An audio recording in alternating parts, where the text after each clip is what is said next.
তাই আল্লাহ রাব্বুল আলামিন বলেছেন, ওমা লাকুম লা তুকাতিলুনা ফি সাবিলিল্লাহি ওয়াল মুস্তাদআফিনা মিনার রিজালি ওয়াল বুলদান মিনার রিজালি ওয়ান নিসাই ওয়াল বুলদান আল্লাযিনা ইয়াকুলুনা রাব্বানা আখরিজনা মিন হাযিহিল ক্বরিয়াতি যালিমি আহলুহা ওয়াজআল লানা মিন লাদুনকা ওয়ালিয়্যা ওয়াজআল লানা মিন লাদুনকা নাসীরা। আল্লাহ ধমক দিয়ে বলেছেন, তোমাদের কি হয়ে গেল? আশ্চর্যের বিষয়, তোমাদের কি হলো? তোমরা এখনো কেন তোমাদের যা কিছু আছে, তোমাদের অস্ত্র শস্ত্র নিয়ে এখনো কেন আল্লাহর রাস্তায় যুদ্ধের জন্য ঝাঁপিয়ে পড়ছো না কেন?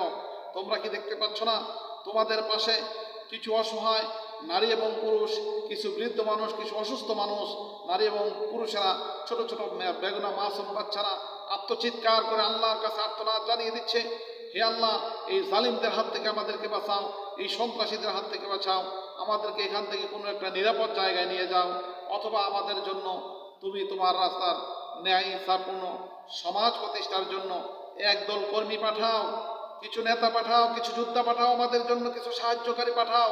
তারা আল্লাহর কাছে আর্তনাদ করে চিৎকার করে বলছে, এই ফিলিস্তিনের মুসলমান, কাশ্মীরের মুসলমান, এই ভারতের মুসলমানেরা চিৎকার মেরে বলছে, আমাদেরকে সাহায্যকারী পাঠাও, সাহায্যকারী পাঠাও। আল্লাহ পৃথিবীর মুসলমানদেরকে, আমাদেরকে উদ্দেশ্য করে বলছে, তোমাদের কি হয়ে গেল? এখনো তোমরা কেন সংগ্রাম করছো না আল্লাহ রাস্তায়? এখনো কেন তোমরা আল্লাহ রাস্তায় নেমে পড়ছো না? তোমরা যাদের যা কিছু আছে সব নিয়ে সমস্ত মুসলিম ঐক্যবদ্ধ হয়ে এই জালিমদেরকে, সন্ত্রাসীদেরকে রুখে দাঁড়াও। এইটা আল্লাহ পাকের নির্দেশ। এই মুহূর্তে এটা হলো সমস্ত মুসলমানদের উপরে ফরজ হয়ে দাঁড়িয়েছে।